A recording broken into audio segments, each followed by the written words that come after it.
This is the Ayr Citadel, built in 1653 for Oliver Cromwell, locally known as the Fort.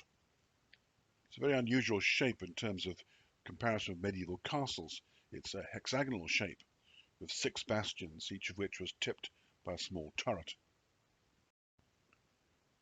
It covered about 16 acres, and after it ceased to be used in 1660 at the end of the Commonwealth, it was partly demolished.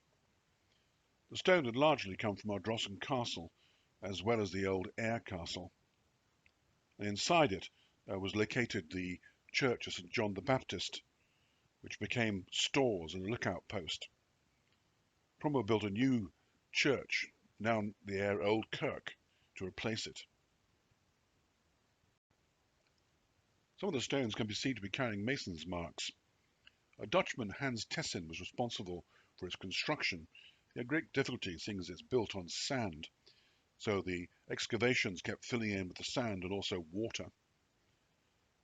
A moat once existed all the way around it. This is filled in around about 1800. It's said that when Cromwell saw the cost, he asked for it made of silver. At the end of the Commonwealth in 1660, it was given to the Earls of Eglinton, the Montgomerys.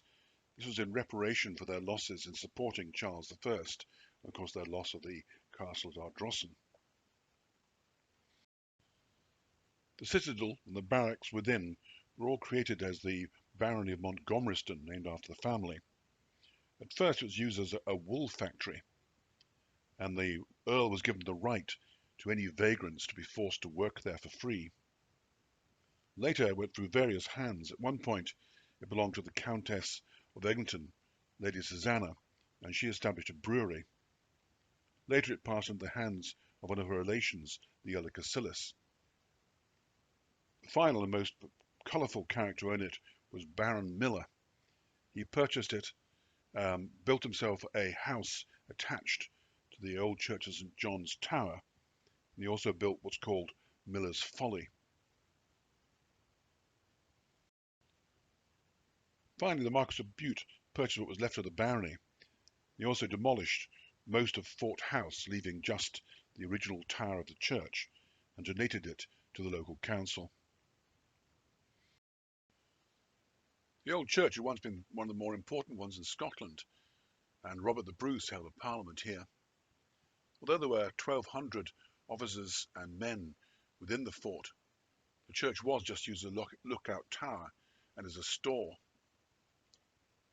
After it ceased to be used by the army, most of the church was demolished. However, the tower was kept as it was a sea mark and helped sea traffic make its way into the harbour. The western side of the citadel was mostly demolished. However, you can still see the old main entrance. However, the ground level has risen considerably since that time. The old church within the fort had been briefly reused after 1660 and the end of the Commonwealth. However, it was decided to retain what is now known as the Ayr Old Kirk. When this was built, it was built under very precise regulations. Money was given for the purchase of the land, then once the foundations had been completed, then finally upon the completion of the building, the full sum was given.